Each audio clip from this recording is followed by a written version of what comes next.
Students, आपको capital employed दे रखा है ₹20 लाख, फिक्स एसेट्स दे रखी है ₹14 लाख, करंट लायबिलिटीज दे रखी है ₹2 लाख। आपको ये बताया गया है कि कोई लॉन्ग टर्म इन्वेस्टमेंट्स नहीं है और आपसे पूछा गया है कि बताइए करंट रेशियो क्या होगा। तो स्टूडेंट्स, कैपिटल एम्प्लॉयड में से अगर आप कैपिटल एम्प्लॉयड में से नहीं स्टूडेंट्स, कैपिटल एम्प्लॉयड में अगर आप करंट लायबिलिटी को ऐड करेंगे तो आपकी टोटल एसेट्स आ जाएंगी। इस बात को ध्यान रखिएगा, क्योंकि कैपिटल एम्प्लॉयड जो होता है वो अपने आप में share holder fund plus non current liabilities का इक्वल होता है, और अगर हम इसमें करंट लायबिलिटी और जोड़ दें तो ये टोटल एसेट्स के इक्वल हुआ करता है। इन दोनों की जगह आपको कैपिटल एम्प्लॉयड दे रखा है ना स्टूडेंट्स, तो ₹20 लाख आप कैपिटल एम्प्लॉयड के ले लीजिए। याद रखिएगा, कैपिटल एम्प्लॉयड का मतलब share holder fund plus non current liability होता है। करंट लायबिलिटी आपको दे रखा है ₹2 लाख। आपको टोटल एसेट मिल गई ₹22 लाख। अब टोटल एसेट ₹22 लाख आ गई हैं। अब टोटल एसेट्स में से अगर मैं नॉन करंट एसेट हटा दूं तो मेरी करंट एसेट आ जाएंगी। अब नॉन करंट एसेट के नाम पे यहाँ पे आप फिक्स एसेट को ले सकते हैं। Fix asset non current asset का ही एग्जाम्पल है, ठीक है। नॉन करंट एसेट के अंदर one of the asset fix assets भी होती हैं। उसके अलावा वैसे तो लॉन्ग टर्म इन्वेस्टमेंट या नॉन करंट इन्वेस्टमेंट भी हुआ करती है, मगर वो दे नहीं रखी हैं।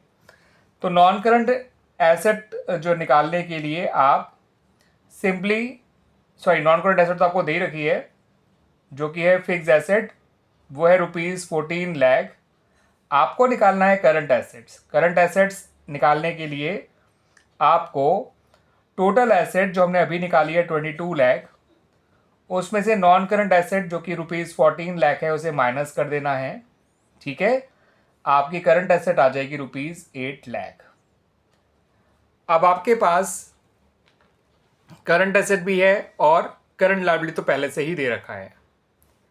याद रखिएगा, टोटल एसेट निकाल लिया हमने और फिर टोटल एसेट में से नॉन करंट एसेट माइनस करके हमने जो है करंट एसेट को निकाला है। Total asset 22 lakh, non current asset यानी फिक्स एसेट वो है 14 लाख। इनके डिफरेंस से करंट एसेट आ गई ₹8 लाख।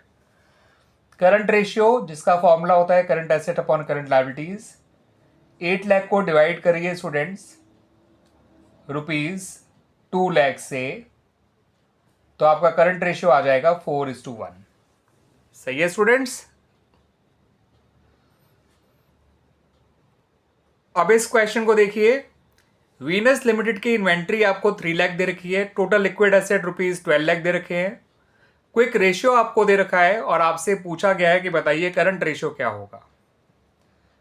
तो स्टूडेंट्स, अगर आपको करंट एसेट चाहिए तो आप अपने लिक्विड एसेट में इन्वेंट्री को ऐड कर दीजिए।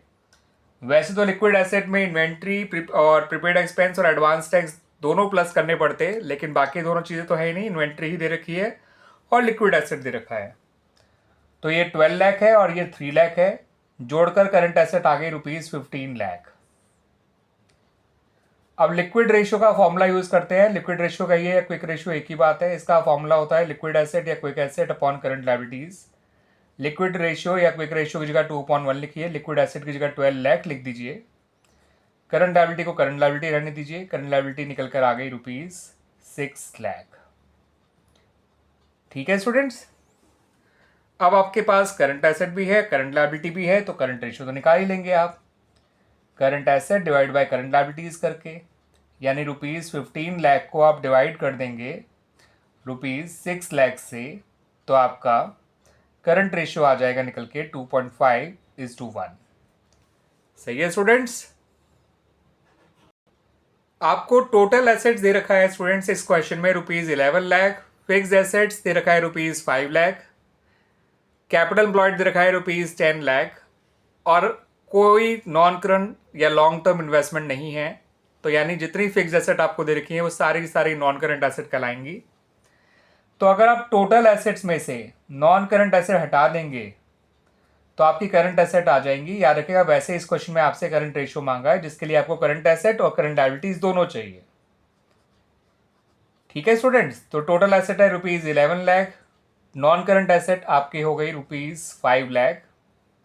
तो 11 लाख में से 5 लाख माइनस करेंगे तो करंट एसेट आ जाएगी ₹6 लाख। रही बात करंट लायबिलिटी निकालने की, तो स्टूडेंट्स टोटल एसेट में से कैपिटल एम्प्लॉयड को हटा दीजिए, ये भी करंट लायबिलिटी के इक्वल ही हुआ करता है, ध्यान रखिएगा। ठीक है, ये फॉर्मूला बना कैसे है मैं आपको समझा देता हूँ। लायबिलिटी साइड में 3 मेजर हेड्स होते हैं, scheduled fund, non current liability और करंट लायबिलिटी, सबको जोड़कर टोटल एसेट आता है। इन दोनों को मिला के हम कैपिटल एम्प्लॉयड बोल सकते हैं, plus current liability equal to total asset. यहीं से बना formula total asset minus capital employed. सही है स्टूडेंट्स। 11 लाख में से 10 लाख माइनस करेंगे तो ये ₹1 लाख आपका आ जाएगा करंट लायबिलिटीज। अब निकाल लीजिए करंट रेशियो CA/CL करके, यानी कि ₹6 लाख को डिवाइड कर दीजिए ₹1 लाख से, तो आपका रेशियो आ जाएगा 6:1। Clear students. अब इस क्वेश्चन को देखिए, यहाँ पे आपको करंट रेशियो और क्विक रेशियो दोनों निकालने हैं। इन्फॉर्मेशन में आपको टोटल डेट्स, टोटल एसेट दे रखा है, property plant equipment, non current investment और long term loans and advances दे रखा है। ठीक है, और आपको दे रखा है long term borrowings, long term provisions, inventories और प्रीपेड एक्सपेंसेस। रेशियो निकालना है आपको, current ratio as well as quick ratio. तो स्टूडेंट्स ये दोनों मिला देंगे आप तो बन जाएगा नॉन करंट लायबिलिटी, ये आ गया आपका ₹8 लाख। अब करंट लायबिलिटी के लिए टोटल डेट्स में से नॉन करंट लायबिलिटी को हटा दीजिए। तो 12 लाख टोटल डेट्स है, नॉन करंट लायबिलिटी 8 लाख है, तो करंट लायबिलिटी आ गई ₹4 लाख। करंट एसेट के लिए टोटल एसेट में से नॉन करंट एसेट को आपको हटाना है, ये तीनों जोड़ेंगे तो ये नॉन करंट एसेट ही हैं। ठीक है, ये तीनों मिला के नॉन करंट एसेट आ जाएगा ₹8 lakh. Property plant equipment, non current investment और long term loans and advances, ये आपके सब नॉन करंट एसेट ही हैं। तो टोटल एसेट है ₹16 लाख, उसमें से ₹8 लाख माइनस करेंगे नॉन करंट एसेट के, तो करंट एसेट भी ₹8 लाख ही आ जाएगा। तो आपके करंट रेशियो का तो इंतजाम हो गया स्टूडेंट्स, CA/CL करके निकाल लीजिएगा। निकाल लेते हैं, बल्कि ₹8 लाख को ₹2 लाख से डिवाइड करेंगे तो हमारा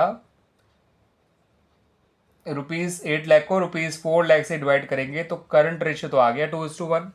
अब निकालना है हमें क्विक रेशियो, उसके लिए क्विक एसेट या लिक्विड एसेट निकालनी है। अब क्विक एसेट पे जाने के लिए करंट एसेट में से इन्वेंट्रीज और प्रीपेड एक्सपेंसेस माइनस कर दीजिए। एडवांस टैक्स होता तो वो भी माइनस करते, लेकिन वो है नहीं तो मानेंगे होगा भी नहीं। तो करंट एसेट है 8 लाख, 8 लाख में से ये दोनों मिला के हो गए आपके 2 लाख, इन्हें माइनस कर दीजिए तो ये आ जाएगा 6 लाख। अब आप अपना क्विक रेशियो भी निकाल लीजिए, quick asset upon current liabilities. Quick asset आई ₹6 लाख और करंट लायबिलिटीज है आपकी ₹2 लाख, तो आपका क्विक रेशियो आ गया 3:1। सॉरी, ये 2 लाख नहीं 4 लाख है, बार बार मैं से 2 लाख बोल रहा हूँ, दिस इज 4 लाख। तो ये रेशियो आ जाएगा 1.5:1। क्लियर स्टूडेंट्स, आ गया समझ में। इस क्वेश्चन नंबर 36 को और देख लीजिए। आपको करंट लायबिलिटीज दे रखी हैं, बल्कि एक बैलेंस शीट का एक्सट्रैक्ट दे रखा है जिसके अंदर मैंने रेलेवेंट चीजें ली हैं, करंट लायबिलिटीज और करंट एसेट्स। आपको यहाँ पर 2 रेशियोज कैलकुलेट करने हैं, एक करंट रेशियो और दूसरा लिक्विड रेशियो। करंट लायबिलिटीज में आपको short term borrowing, trade payable और शॉर्ट टर्म प्रोविजन दे रखा है, सबको जोड़ेंगे तो करंट लायबिलिटीज टोटल हो जाएंगी ₹20,000। आपको करंट एसेट के अंदर इन्वेंट्री, ट्रेड रिसीवेबल्स यानी डेटर्स दे रखे हैं और कैश एंड कैश इक्विवेलेंट्स दे रखा है, इन सबको ऐड करेंगे तो ये आ जाएगा ₹1 लाख। सही है स्टूडेंट्स। तो करंट रेशियो तो आप बड़ी आसानी से निकाल लेंगे। करंट एसेट्स जो कि ₹1 लाख है और करंट लायबिलिटीज जो कि ₹20,000 है। 1 लाख को 20,000 से डिवाइड करिए, आपका करंट रेशियो आ गया 5:1। अब आपको लिक्विड रेशियो या क्विक रेशियो निकालने के लिए लिक्विड एसेट या क्विक एसेट चाहिए, करंट लायबिलिटी तो है। तो स्टूडेंट्स करंट एसेट में से अगर आप केवल यहाँ पर इन्वेंट्री को माइनस कर देंगे। वैसे तो प्रीपेड एक्सपेंस और एडवांस टैक्स भी माइनस करना होता है, मगर वो दे नहीं रखे, तो सिर्फ इन्वेंट्री को माइनस कर देंगे तो आपका क्विक एसेट आ जाएगा। 1 लाख माइनस 50,000 होता है ₹50,000। तो 50,000 को डिवाइड करिए ₹20,000 से, तो आपका क्विक रेशियो आ गया 2.5:1। और इस तरह से हमारा ये सॉल्यूशन कंप्लीट हो गया स्टूडेंट्स।